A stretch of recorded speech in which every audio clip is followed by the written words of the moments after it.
Messina estaba saludando a Rodolfo y estaban tomándose fotos, y es lógico, mostrándose admiración mutua, por lo tanto, muy bien. Somos vecinos. ¿Eran vecinos dónde? Aquí en La Payún, en la Villa Frey. Mira, ¿también en la ¿viste? Villa todavía? Él también era de la Villa ¿También Frey. era de la La Payún Villa? eran de la Villa Frey, ahí partieron. Hoy día estuve El ahí año 70, estamos hablando de los 70, yo era un niño. O sea que tú Era acá. has vivido toda tu vida en la Villa Frey, Viví Luis. cuando niño y hasta como los 20, después me fui y volví. ¿Qué edad tenés tú, Lucho May? No, no se pregunta, Leo. No. 66. Ah, no, igual está bien Me conservado. Ay, bien deportista, conservado. pues. Muchas me gracias, gusta. compañero. Sí, Muchas obvio, gracias, no, estimado, bien, muy Luis, amable. fantástico. Y la colega estupenda, para que tú veas. Bueno, y en nuestra... Muchas gracias. Muchas gracias, no queda yo. La Javi. Me gusta tu pelo Sí. negro crespo. ¿Comparten peluquero con la directora? Sí. Aquí ya ¿Te puedo está creer? maquillaje. No, el Bueno, peluquero perdón- compartimos. Perdón la frivolidad. A Rodolfo le hice la pregunta más profunda, pero también le hice la pregunta más frívola, o sea, el comentario más frívolo. Porque a mí me encanta el look ese completo de negro Sí. de Quilapayún. Siempre me llamó Claro. mucho la atención y me gusta mucho.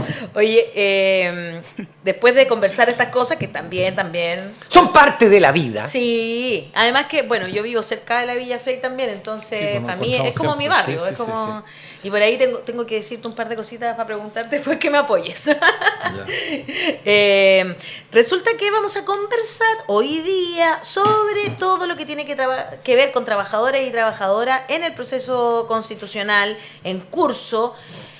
Este proceso un tanto extraño, que están pasando cantidad de cosas todos los días, pero uno ve que hay una cuestión. Por ejemplo, hoy día estábamos analizándolo, no alcanzamos a profundizar mucho, todo lo que tiene que ver con los republicanos, pues, porque por un lado Kast sale diciendo que hay que apoyar, hay que votar a favor, etcétera, etcétera, pero el mismo Rojo Edwards sale diciendo que no hay que votar. Es impresionante realmente, que ni siquiera deberían llegar al plebiscito. ¿Ustedes creen que esa es una estrategia política? Te pregunto directamente. ¿Cuál responde? ¿Disparo yo, disparo tú? Dice la Javi. No, yo creo que no. Porque hay que evaluar también la posición política en la que quedarían los republicanos. O sea, ellos gobiernan el proceso actual. Entonces, si gobiernan el proceso actual y ni siquiera son capaces de ordenar sus huestes para llegar a... Son mayoría, la extrema Sí, po. derecha y la derecha están actuando en conjunto, salvo ciertas cuestiones específicas. Entonces... políticamente sería una derrota, me parece a mí, porque todos lo identificamos como los dueños de este proceso, pero por otro lado, ellos tienen el respaldo de la Constitución del 80. O sea, si no se aprueba, a diferencia del proceso anterior, que no había nada, que en rigor sí era una hoja en blanco, más allá de que se criticó esa expresión, actualmente, si este proceso fracasa, van a tener igualmente la Constitución del 80, que es la que le ha permitido tener los privilegios que tienen. O sea, por ahí win-win, digamos. Tal cual, tal cual. Luis, ¿quieres agregar No, algo? sí. Bueno, solamente complementar lo que dice Javier, efectivamente estamos ante un proceso absolutamente deslegitimado, ilegítimo, pero además carente de toda simpatía por parte de la ciudadanía. La ciudadanía no siente absolutamente ninguna identidad con este proceso. Claro. Y por tanto, es un proceso que está, yo diría, fracasado. Fracasó en su génesis cuando desconoció el poder constituido, el Congreso, desconoció el mandato claro y categórico expresado el 25 de agosto del año 2020. No hay que olvidarse esa fecha, yo diría, histórica. Después de estar en pandemia salimos a votar y fue categórico, casi un 80% se pronunció porque la nueva Carta Fundamental la escribieran individuos, sujetos electos por la mayoría y de forma tal fuera soberana. Bueno, eso lo desconoció el Congreso actual y creo que hoy día la respuesta de la ciudadanía es esa, indiferencia. Y pase lo que pase, lo que dice esto, win-win, lo que pase aquí, el resultado que pase, yo creo que al pueblo común y corriente le es transparente esto, no le hace ningún sentido. Por mucho que ellos quieran consolidar, ahí podemos tener matices entre todos nosotros, por mucho que ellos quieran consolidar ciertas garantías para el sector privado, creo que al fin de cuentas va a ser la sociedad la que tendrá que seguir, yo diría, librando batallas por restituir derechos. Muy bien. A mí, y a propósito de eso... ¿Puedo agregar algo en relación a lo que decía? Dale. Es que también hay otro tema que es interesante tener en cuenta y es que según la encuesta hay un programa, el Laboratorio Constitucional, VAR, que así se conoce, ellos están haciendo constantemente encuestas y un elemento, un factor muy importante, el desconocimiento que existe sobre este proceso, que es mayoritario. O sea, si antes existía una campaña en contra de ese proceso, particularmente por la forma, ahora el desconocimiento es total. Entonces, confluyen varias cosas. Por otro lado, el rechazo, pero también hay ciertos titulares que son atractivos para la gente, que después podemos hablar sobre eso, pero en rigor también hay otro factor, y es el desconocimiento sobre la Constitución y lo que implica, y también del proceso actual. A ver, hay una pregunta, y estamos en política, y yo creo que sigamos en política si no les molesta. Sí, por supuesto. Hay una... Nosotros, yo tengo interés, digamos, yo estaba en la convención, entonces alguien me podrá decir, ¿estáis respirando polería? Claro, respiro polería, no tengo ningún problema en decirlo. Y soy interesado. Pero a nosotros nos dijeron una que nos una, la casa de todos, la mejor constitución. Y hoy día, ¿qué está pasando con la UDI, republicanos, RN, amarillos y demócratas? Que lo que tratan ahora es de salvar. Nada de la mejor constitución, nada de una que nos una, nada de la casa de todo, sino que estamos tratando de salvar esta ameba, esta mezcla que estamos tratando de sacar, salvarla, convenciendo a los extremistas para que suelten un poquito para que la gente vote por ello. ¿Qué les parece esto? Dentro de lo mismo que estamos conversando, pero hay un matiz ahí, ¿no? Sí, yo diría más que un matiz. El hecho es que hay un sector de este país que reproduce una forma de hacer política que parte de ciertos supuestos, ha instalado esta lógica del consenso, del diálogo, que nadie podría estar en contra del diálogo, en general, de llegar a entendimiento. Pero este diálogo y este consenso ha sido implementado en los últimos 30 y tantos años sobre la base de hacerle concesión a una minoría, que es la minoría que ha tenido el poder durante 50 años. Por eso es tan categórico el juicio contra la concertación, contra esta práctica de negar la democracia, la verdadera democracia. El consenso es la negación de la democracia. No podemos estar de acuerdo en todo. Yo lo dije, me sepultaron. No, pero es que es lamentable, las voces críticas en este país tienen que encontrar una forma de lograr ese espacio para difundirlo, porque lo grave es que terminemos silenciándonos, autosilenciándonos, para congraciarnos con el poder, o finalmente por temor, porque esa es la otra posibilidad que existe, que te dan tan duro que tú termines diciendo en realidad no tiene mucho sentido, porque el poder constituido, es decir, hablemos claramente, el gobierno actual, el Congreso, prefieren buscar arreglos con la derecha, entonces tú eres una nota disonante, y como nota disonante te dan con todo, te da el aparato completo del Estado, entonces tú tienes dos opciones, o capitulo por miedo, por temor, y no hablo más.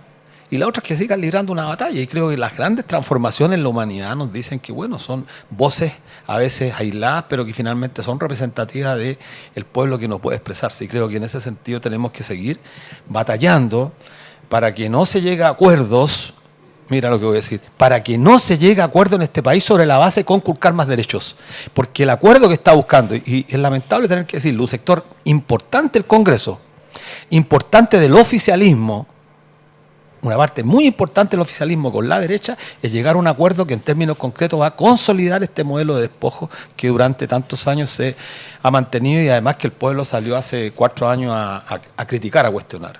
Y ahí viene la pregunta, la primera que les hago, y tiene que ver con, bueno, la mayor parte del país que somos trabajadores y trabajadoras. Algunos serán independientes, otros serán dependientes, otros serán, etcétera, honorarios, muchas modalidades que existen, pero trabajamos, nos sacamos la miércoles trabajando todo. Y esta posible constitución, ¿cómo va a afectar directamente aquellos derechos que se han ido ganando con el tiempo? Porque esta ha sido una lucha larga por conquistar derechos. Recién estaba hablando Rodolfo para acá de la cantata Santa María, una muestra de grandes luchas que se han dado ya hace tantos años, ¿no es cierto? Y bueno, ¿qué está pasando aquí con estos articulados que están emanando y que están afectando a trabajadores y trabajadoras del país? Que incluso van contra lo que presentaron los expertos, la huelga, no sé, Javiera, ¿qué? Sí. Solo quiero agregar en relación a la cantata Santa María Iquique, que es expresión de un momento institucional donde la reacción hacia la organización colectiva de los trabajadores era masacre. Tal cual. Bien, eso fue Eso es, inicialmente exactamente. Así la se le respondía. reacción institucional, sí. Ustedes que no te paguen ¿quieren ficha, derecho? te mato. Claro. Tal cual, tal Listo, cual. te elimino. Tal cual. Y luego existió una tolerancia institucional hacia la organización colectiva y ahora, bueno, en el periodo ya de Frei Montalva y la UP se empiezan a garantizar derechos sociales y se empieza a reconocer la agencia colectiva de los trabajadores, tanto así que, bueno, sabemos lo que pasó. Y actualmente se reconocen los derechos colectivos como derechos fundamentales. Es decir, que son de máxima jerarquía. El desarrollo de la huelga es una expresión bastante importante de que a través de el no trabajo se valoriza el trabajo por parte de los trabajadores y además goza de rango constitucional. Entonces, como bien decía, el anteproyecto de la comisión de expertos es incluso mucho mejor que lo que se está discutiendo hoy día. Yo solo quisiera agregar en relación a trabajo decente. Bien, se mantiene intacto trabajo decente. Ya se estableció que es necesario garantizar el trabajo decente, la dignidad, las condiciones laborales, la desconexión digital, incluso algo que nunca fue tan polémico y es súper interesante por el desarrollo que pueda tener en cuanto al descanso, jornada, etcétera, y también la igualdad de remuneraciones. En eso no hay problema. Pero en lo que sí están unidos, los que se dicen liberales de derecha y extrema derecha, es en el ataque a los derechos colectivos. Y ahí se vincula un montón con lo que tú decías antes, porque estos son partisanos, son personas, o sea, están ideológicamente situados políticamente, o sea, la tienen muy clara y saben dónde hay que dar. Y donde hay que darle a los trabajadores, a la agencia colectiva, es decir, a la libertad que tienen los trabajadores y las trabajadoras de organizarse, es donde precisamente ponen el acento. Y solo porque es importante precisarlo también. O sea, se repone ciertas normas de la Constitución del 80 y esto ya está aprobado por el Pleno, es importante tenerlo en cuenta. Sin perjuicio del proceso, el 21 de septiembre estas normas se aprobaron completamente Claro. de la Comisión ya. En este momento son artículos. Tal que están cual. aprobados. Y se elimina la garantía del derecho a huelga, se repone el reconocimiento del derecho a negociar colectivamente en la empresa, pero es incluso peor. Yo escuchaba la otra vez la expresión que es una constitución del 80 pero más autoritaria. ¿Ya? Y además, bien, o sea, piensen ustedes en la garantía de la objeción constitucional, o sea, la objeción de conciencia institucional, o sea, afecta directamente a las mujeres y también todo lo que hay en relación a la mujer, ¿no? El reconocimiento de las tareas de cuidado, del trabajo reproductivo y no remunerado. O sea, nada hay de eso acá, salvo una mención a los cuidados. Y también, por otro lado, se eliminan cosas bien importantes, por ejemplo, la organización y afiliación en cualquier nivel de carácter nacional e internacional. ¿Por qué? Porque en el anteproyecto no se hablaba de negociación colectiva porque no hubo consenso y porque también sabemos la acabose que se presentó, el escándalo que significó, sobre todo para la derecha económica, el reconocer la negociación colectiva ramal. O sea, el cupo. Entonces, en este comisión de expertos no hubo acuerdo sobre eso. Y ahora reponen la Constitución del 80, pero fortalecida. Claro. Entonces, y así, bueno, más cosas, pero lo importante tener en cuenta, creo yo, y es relevante para efectos de esta presentación de que vienen a garantizar la libertad, ¿no? Ellos serían los portadores y todo lo colectivo parece que queda afuera. O sea, ¿por qué se garantiza la libertad económica? Si uno va al derecho a asociación, si va al derecho de propiedad, si va al derecho a lo que se denomina el emprendimiento, pero que es libertad económica, o sea, garantías totales. ¿Ya? Ahí sí puede haber agencia colectiva, pero cuando se trata de los trabajadores, primero saben dónde ir y por otro lado lo que quieren es mantener la negociación colectiva en la empresa, que se garantice la huelga conforme a los procedimientos de negociación colectiva legal, es cercenar el derecho a huelga para un montón de trabajadores que ni siquiera pueden negociar colectivamente, que ni siquiera pueden sindicalizarse. Entonces, pues es la negación de la libertad sindical. De derechos que son hoy considerados constitucionales. Y disculpen, pero es más. No es solo están reponiendo la Constitución del 80, sino que lo que se denominó la CEN, ¿no? La Comisión de Estudios de la Nueva Constitución, de la Constitución del 80. O sea, además quieren reponer la interpretación que hicieron hombres blancos, conservadores de derecha, toda la Universidad Católica constitucionalista. O sea, no es solo eso, toda la evolución y prácticas constitucionales que ha tenido hasta la fecha el derecho colectivo en Chile, con un reconocimiento muy pírrico, se lo intentan retroceder, entonces es muy grave, hay que estar alerta.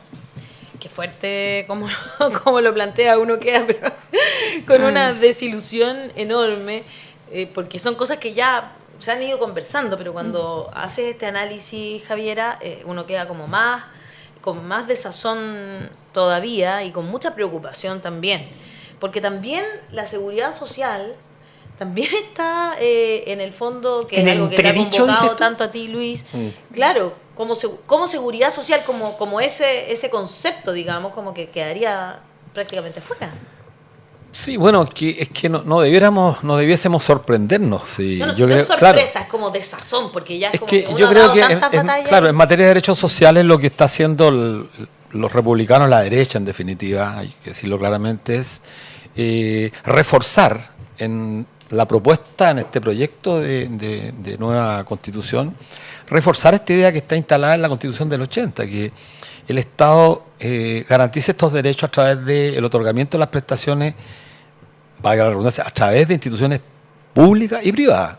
Cuando permitió o cuando incorporó esa frase de las instituciones privadas, lo que hizo es que incorporó derechamente en la Constitución actual la iniciativa privada, el negocio, hay que decirlo claramente, porque lo privado siempre persigue el negocio. Que un derecho, que un Claro, derecho entonces humano puede hacer los un derechos negocio, fundamentales nuestros que estaban, por eso siempre se dice, está garantizada la seguridad social en la Constitución política actual. Claro, si uno la lee el texto, si le sacara la palabra privada, en realidad uno podría suscribirla. Porque en realidad yo creo que también tenemos que ser claros, por lo menos yo hablo del mundo del trabajo, de un sector del mundo del trabajo, también creo que tenemos que ser muy, muy precisos con la información. Yo hablo de un sector del mundo del trabajo. Y yo no soy de aquellos que crea que en la Constitución debiésemos plasmar todos los derechos fundamentales. Yo creo que tenemos que tener una Constitución lo más práctica posible, que reconozca derechos fundamentales, que obliga al Estado al cumplimiento de estos. Yo, por ejemplo, no soy partidario de que haya un sistema público estatal respecto a las pensiones. Yo soy partidario de un sistema público de seguridad social, de un órgano autónomo completamente del Estado, de los gobiernos de turno particularmente, que no es lo mismo, porque esta concepción de estatismo ha hecho bastante daño y la derecha lo ha utilizado mañosamente en términos de asustar, de generar una suerte de pánico a la ciudadanía, que el Estado, las garras permanentes van a expropiar todo. Eso es lo primero. Pero lo segundo dice relación con que nosotros no debiéramos pretender una constitución maximalista que contemple la garantía de todos los derechos, porque la norma y finalmente, y esto es lo más importante a mi modo de ver, finalmente son las relaciones sociales, las condiciones laborales, es decir, lo que se conocía antes como las correlaciones de fuerza, lo que permite que las cosas cambien. La ley, la norma, se corresponde con una realidad del momento. La ley es expresión de lo que pasa en la sociedad en un momento determinado. El problema es que las leyes permanecen mucho tiempo, y este es el gran problema, porque las leyes permanecen mucho tiempo en tanto permiten privilegiar los intereses de un grupo minoritario. Y cuando la mayoría es incapaz de poder sortear acciones concretas para modificarla, es lo que ocurre con la norma. Porque la norma permanece, como ha permanecido esta Constitución más de 40 años, como ha permanecido el Decreto Ley 3500, operando desde su promulgación en noviembre del año 80 también. Entonces, es porque no hemos tenido la capacidad de organizarnos y de fortalecernos. Pero pretender que la Constitución nos va a resolver todo, creo que también es una falsa ilusión que se instala en la conciencia de la gente, y es grave, lo digo, porque genera falsa ilusión. Y el mundo del trabajo, los trabajadores tienen que saber, tener conciencia que todo lo que van a conseguir o van a poder lograr va a ser con la unidad de ellos, con la fuerza, con la movilización. No hay nada a lo largo de la historia que a los trabajadores se les haya dado gratuitamente. No es por las constituciones que se consigue. Lo cierto es que la Constitución se convierte en un obstáculo, eso sí. Claro, y esta Constitución es abiertamente un obstáculo en un país, además como Chile, que es absolutamente legalista, porque aquí, cuando los trabajadores tienen problemas o quieren organizarse, lo primero que hacemos, o lo que hace hacemos los chilenos es ver el Código del Trabajo, cómo nos organizamos, ¿no? En circunstancias que lo primero que deberíamos preguntarnos, ¿cómo nos organizamos nosotros a partir de la libertad sindical? Claro. Entonces, esta Constitución lo que hace justamente es negar los fundamentos que están, además, en la libertad sindical, en los convenios internacionales que Chile ha suscrito. O sea, esto es la negación de todo. Por eso yo creo que, anticipándome, creo que lo que está cada vez más claro es que nadie puede, con un mínimo de decencia, llamar a aprobar este texto, salga lo que salga. Incluso Claro. este texto, cuando salió de la comisión experta, yo creo que ya eso no tiene ni siquiera la posibilidad de ser aprobado. A ver, don Luis, hay una cosa que bueno, usted es de la posición de Hassan Akran, ¿no? La constitución minimalista con el menos... y es una posición, a mí me parece muy válida, pero también dice que los chilenos somos legalistas. Entonces ahí hay una aparente contradicción y lo voy a explicar por qué. Usted me puede, para que me Sí, refute, por supuesto. es para que me refute. Sí, por supuesto. Cuando llegaron 155 personas, al final fueron 154 pelagatos al proceso constituyente, éramos gente que no tenían voz generalmente, sin poder, ¿no? Los movimientos sociales no tienen poder los del agua, no tienen poder los de las regiones, no tienen poder los de las de cuidado, no tienen poder las feministas, no habían tenido. Y llegaron con poder. Y todas esas personas que representaban a muchos mundos distintos, ¿cierto? Son pueblo, pero representan a muchos mundos distintos. Querían que su tema estuviera ahí porque durante toda la historia de este país no habían sido reconocidos, ¿no? Por lo tanto, fue tan enorme esta constitución porque todos pensaban que, como nunca me han reconocido, la única donde me puedo agarrar es en esta nueva constitución, porque nunca me han pescado los diputados, porque los temas míos nunca han estado, etcétera, etcétera. Y claro, salió una constitución muy gruesa, ¿no? Con todos los derechos garantizados, hasta lo que no querían, estaba ahí. Estamos de acuerdo, yo eso lo comparto, fue así, quizás es uno de los problemas, digamos, ponerlo todo, cosas que al día de hoy, después de reflexión, he dicho, sobraban, pero como tú le decías a esa persona, sabes que tu tema es un tema que se tiene que ver en el Congreso, no acá, pero persona que dice, ¿sabes qué? Nunca me han pescado, yo represento este sector, vengo mandatado por mi sector a hablar de este tema, ¿cierto? Entonces, ¿cómo quieres no esté? Pero así todo estoy de acuerdo con usted. Ahora, ¿eso es aparente contradicción con lo que usted dice? Sí, pero también hay que reconozcamos que esa gente nunca había tenido poder, nunca había sido representada por alguien realmente, y ahí estaban ellos ahí mismo, diciendo, a mí me encargó mi sector, los que me eligieron, preocuparme de esto. Entonces, claro, ahí hay una contradicción que era muy insalvable, y algunos dicen que esto partió muerto por eso mismo. Miren lo que estoy diciendo. Sí, se entiende. Lo otro sí, la segunda cosa que quería decir es lo que usted dice, que yo encuentro que es toda la razón, es esta constitución que están haciendo ahora, ya está en contradicción con acuerdos internacionales. Eso no sé cómo lo van a salvar, eso es otro segundo tema. Sí, pero perfecto. quizás va para ti ese tema de los acuerdos internacionales en materia laboral, que ya estamos contra ellos. Mira, yo creo que es relevante, la pregunta es muy importante porque permite abrir un debate que no está aún efectuado, no se ha hecho un balance de cuáles son las verdaderas razones de por qué se perdió. Bueno, tenemos una cantidad importante, la fake news, la Yo campaña siempre digo que es sostenida. multisectorial. Claro, es múltiple, hay multiplicidad de razones. Claro. Y creo que es necesario quizás algún día desde este lado, cuando digo de este lado, desde los movimientos sociales, de los propios constitucionalistas, o convencionales, perdón, se pudiera hacer un balance. Sería relevante. Pero yo me concentro en el artículo 35 hasta el 50 de la carta que se votó el día 4 de septiembre. Ahí están representados los movimientos sociales. Sí. Claramente, el pueblo está representado en esos articulados. Y ese articulado no es maximalista. No. Ese articulado lo que hace es justamente lo que estaba expresando yo hace algún rato atrás. Reconocer desde el Estado ciertos derechos fundamentales. Y no lo explicitó de forma como se iban a transferir, pero sí garantizaba que el Estado tenía la obligación. Por ejemplo, yo en el 45, que era referido a seguridad social, a nosotros hubiésemos querido que quedara más completo, pero como quedó ya era suficiente. En materia de trabajo, y ahí podrá explayarse Javiera, fue tremendamente importante. Mira, yo soy profesor. El artículo 35 no podía quedar mejor redactado. Nunca. Yo soy curriculista. Nunca habríamos podido redactar un mejor artículo como el que se redactó en la 35. Todos los profesores de las distintas vertientes del pensamiento pedagógico, ya las corrientes más yo diría más críticas, el pensamiento crítico, la tendríamos que haber suscrito. Después venía la norma, pero la norma es otra cosa. tiene que ver con las condiciones materiales del momento. Sí.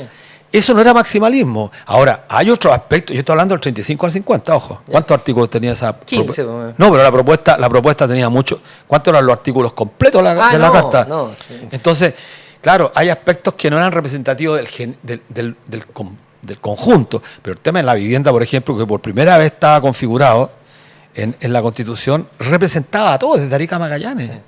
Entonces, creo que no hay contradicción. La contradicción quizá a veces apunta en que algunos tienen porque yo no la tengo tanto, algunos tienen más confianza en que la ley le resuelva los problemas. Sí. Yo no creo que la respuesta esté en la ley. Porque no es porque tenga una concepción ideológica respecto al particular. Porque lo ha hecho. No, porque la historia demuestra, y a propósito que lo dijo también Javiera, el tema de la cantata. Entonces, ¿cómo han respondido frente a la demanda legítima, genuina de la sociedad organizada en el mundo del trabajo? Con matanza. Entonces, bueno, eso, para que me extiendo más. ¿Quieres decir algo, Javiera, sobre esto? Sí. Estaba buscando incluso el artículo 35, parece. 47. 47, ya. Ahora es solo un libro, pero lo traía a propósito de la situación de las mujeres, que yo creo que es lo que, dentro de las cosas que están muy mal en este proceso, es la situación de las mujeres. Pero se me había olvidado algo en relación a yo creo que la opinión de Luis... que no es muy distinta a la que planteas tú, en verdad. Claro. Creo yo que no se trata de una constitución minimalista o maximalista, sino que recoja la experiencia local. ¿Ya? Y un ejemplo de esto en relación a este proceso. Cuando le preguntaron a Verónica Undurraga, fue la presidenta de la Comisión de Expertos, sí. ¿Por qué se elimina un inciso que aseguraba la vida del que está por nacer? ¿Bien? En principio podría ser inocuo, pero lo que ella dijo fue, mire, no la dejamos, Verónica Undurraga era una persona de izquierda. No. ¿Ya? Ella lo que dijo fue, mira, históricamente esa norma ha servido para detener el avance de los derechos sexuales y reproductivos de las mujeres. Sirvió para, imagínense, y hace no más de, ¿cuánto? 15 años, no, sirvió para prohibir incluso la distribución de la pastilla el día después, la píldora anticonceptiva de emergencia. Y discutieron en el TC, el Tribunal Constitucional, desde cuándo existía la vía de la concepción, hasta el aborto en 3 causales. Claro. Entonces, la razón por la que se decide eliminar esa norma es precisamente porque históricamente el Tribunal Constitucional y otros más habían limitado a partir de esa norma los derechos sexuales y reproductivos. Si no se hubiese dado esa interpretación, podría haber quedado, pero se reconocen prácticas y experiencias constitucionales. Por eso, por ejemplo, era tan importante, algunos dirán que no, pero es por eso era importante dejar la negociación colectiva sectorial en la Constitución. Y por eso era tan importante en este caso no supeditar y no enjaular la huelga en el procedimiento de negociación colectiva. Que lo diga el texto que se está discutiendo es muy relevante porque tú también dejas fuera y podría incluso considerarse inconstitucional las huelgas las huelgas reactivas, ¿no? O sea, no se están respetando condiciones de higiene y seguridad, huelga. Es muy usual en la construcción, en el cobre, etcétera, ese tipo de huelgas. Huelgas por incumplimiento en el pago de salario. O sea, cuestiones que no están asociadas a la negociación colectiva. Entonces, bueno, creo yo que más que minimalista tiene que recoger lo que ha ocurrido. ¿Y para qué decir la mercantilización de los derechos? O sea, en cuanto a las mujeres, nosotros lo discutíamos con Luis antes de finalmente cómo presentar esto, porque no se trata solo de temas valóricos. O sea, la mujer está inserta en un sistema donde no se le garantizan derechos sociales, donde la institucionalidad es ciega a su condición, pero no su condición por roles socioculturales finalmente impuestos. La mujer es la que realiza labores de cuidado, la mujer es la que tiene mayor precarización en el trabajo, es la que gana menos. Bien, entonces, bueno, ¿para qué decir? El sistema de capitalización individual la castiga, porque hay lagunas previsionales, porque tienen menos sueldos y así más cosas. Entonces, si tú ves la situación de la mujer, si la cuota solo a derechos sexuales y reproductivos, es decir, solo a derechos individuales, está siendo ciego. Está todo muy vinculado y creo yo que eso, la mujer trabajadora asalariada, no asalariada, la que ejerce labores de cuidado y por eso yo traía este libro, ¿no?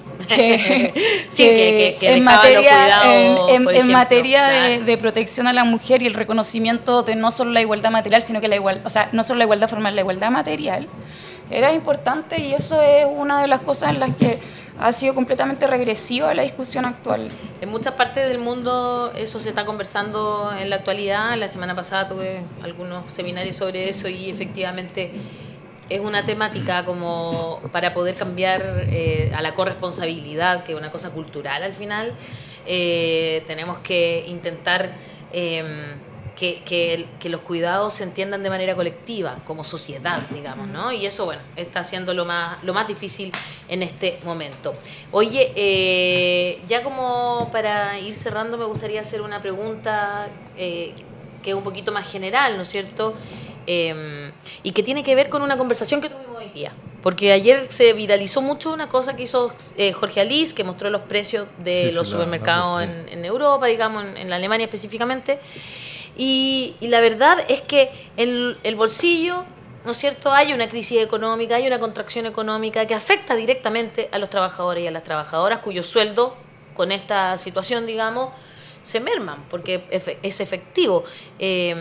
¿Cómo ha caído el poder adquisitivo de las y los trabajadores, por ejemplo?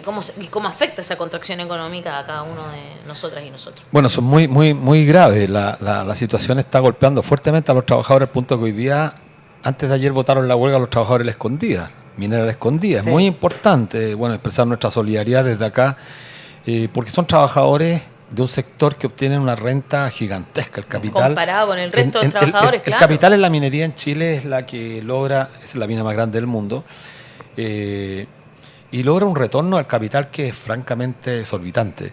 Y solamente porque en Chile no hay mecanismos que apliquen efectivamente impuestos que graven fuertemente el capital y particularmente al capital foráneo. Entonces, sea la paradoja. Ahora, respecto a la pregunta en concreto, pero antes no respondí 100% a la anterior y solamente un matiz.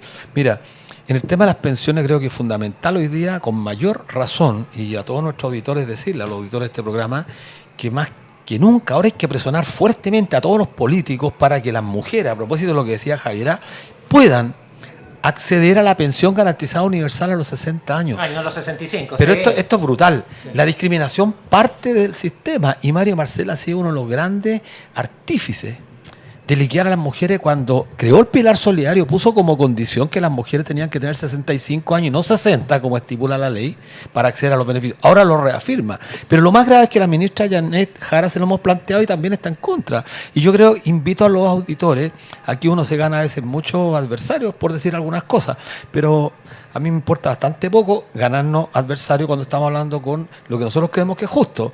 Y decirle a quienes simpatizan con el gobierno que le pregunten a la ministra de la Mujer, Antonio Orellana, que apoye esta causa, pues, que la apoye, que le pregunten por qué no está dispuesta a que las mujeres a los 60 años. ¿Qué te van a decir?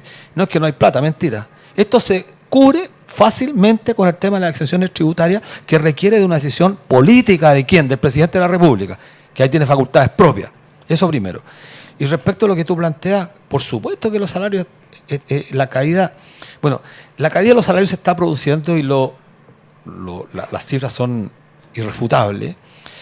Ese es un dato, pero además los trabajadores están pagando un precio altísimo porque el aumento del desempleo es brutal también. En todos los sectores económicos, ¿no? Claro. Entonces, pero esas son las cifras oficiales. Esas son las cifras oficiales. El porcentaje de aumento es mucho más significativo, puesto que hay empleos temporales que están, claro, bueno, sí. Y claro. Está aumentando el empleo informal, y esto con un grave deterioro de las condiciones materiales de la gente, porque además el aumento del dólar deprecia la moneda chilena y eso tiene un impacto directo en el consumo de las personas, porque nosotros consumimos harina, azúcar, carne, que toda es importada, y por lo tanto en la medida que se deteriora el precio del peso chileno, finalmente ese traspaso del mayor costo de importación es traspasado a los usuarios. ¿Quiénes son? Los trabajadores que consumen, que destinan casi el 80% del ingreso al consumo, que es más del 60% de los trabajadores actuales. Fundación Sol ha publicado ahora en estos últimos días datos que son, insisto, contundentes, irrefutables, que tienen la fuente sobre la cual se construyen esa infografía. Invito a los auditores también a que las revisen, porque da cuenta de la situación precaria en que están viviendo hoy día la gran mayoría de los trabajadores y trabajadoras. Y lo más grave es que si Esto los trabajadores activos estamos hablando. Claro. Pero yo puedo dar cuenta que más de 620.000 trabajadores hoy día que están por retiro programado en el sistema actual de AFP vieron disminuir sus pensiones en casi un 20 a 25% producto de la tasa de interés. Imagínate. Entonces, a nosotros nos afecta cuando el dólar sube, nos afecta. Cuando el dólar baja, también nos afecta. Cuando sube o baja la tasa de interés, nos afecta. Es decir, estamos prisioneros de un modelo económico que no otorga garantía a quienes viven del mundo, a quienes viven del trabajo. Y eso es lo más grave. La Fundación Sol, una de las últimas informaciones que publicó, para ser más específico, ¿sabías que el 72% de las trabajadoras gana menos de 700.000 líquido? Además, el estudio señala que sin controlar factores observables, la brecha de ingresos entre los hombres y las mujeres, esto se lo podríamos mandar a Milei, es de 217.078 pesos mensuales. No, las mujeres, perdón, lo de las mujeres es tremendamente grave y esto se está ensanchando la brecha de discriminación contra la mujer. Y solamente un último dato que afortunadamente Javiera me apuntó, el tema de que a todos invitarlo a que adhieran a la campaña de irnos al IPS. Tenemos que presionar. Eso. Tenemos que presionar. Todo al IPS. Ya llevamos más de 2.000, creo que ya llegamos, superamos las 2.000. Libertad de elegir. Sí, libertad de elegir y salir Pero a votar. Lo planteé yo. yo. Insisto, y esto a los señores de derecha, ustedes nos dicen que tenemos libertad de elegir. Queremos irnos al nosotros IPS. queremos irnos al IPS. ¿Sí? Punto. No me importa guardar la plata a mí. Yo no importa, pero quiero irme al IPS. Mi papá gana 3 veces lo que ganan sus amigos y mi papá tiene 86 años. Porque nunca se cambió. Claro, imagínate. Ahí está la muestra, digamos. Oye, antes de terminar, yo quiero agradecerles porque esta sección siempre, ahí está la campaña. Recuerden que ustedes pueden entrar, sabéis que no hemos subido nosotros, lo vamos a subir a redes sociales el formulario. Te apuesto que vamos a lleguemos a 5.000 de acá la próxima semana, ¿no? Sí, por supuesto. Eso, por supuesto. La idea es 100.000 de aquí a final de año. 100.000 de aquí a final de año, Sí, claro, y por creo eso. que podemos cumplirlo. Yo también creo que podemos cumplirlo si hacemos campaña entre todas y todos. Vamos a dejar esto para que ustedes también se lo manden a sus amigos, amigas, etcétera, y se hagan parte de esta campaña. Ni un peso más a las AFP, cámbiate al IPS. Si pudiera. Eso de verdad que si yo pudiera hacerlo hoy día mismo, lo hago Pero hoy día también mismo. lo hago también. Pero así con una felicidad completa. Así que, por favor, únanse a esta campaña, ayúdennos a que le llegue a las personas, porque yo creo que no hay más gente porque no lo saben. Entonces, tenemos que informar sobre esta tremenda campaña. Y no es inconstitucional. No es inconstitucional. De plano hay que decirlo. Qué bueno, Javiera, que lo digas de inmediato. 19, número 18, ahí está. Listo. Dice ahí público está. o privado, dice. Sí. Público, po. Y nosotros queremos estar en el sistema público. Listo. Ahí está. Está ¿verdad? clarito. Es verdad. Creemos en la democracia y en los derechos humanos.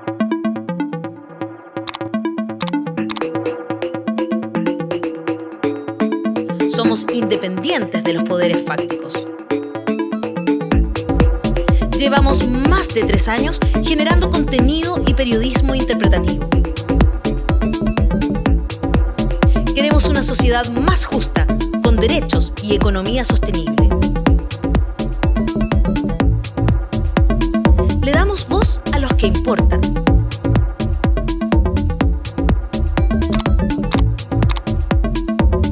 Hablamos de lo que nadie habla. Hazte parte de la comunidad de los que sobran ingresando a nuestro sitio www.lavozdelosquesobran.cl y participa del periodismo y la información independiente. Independiente de verdad.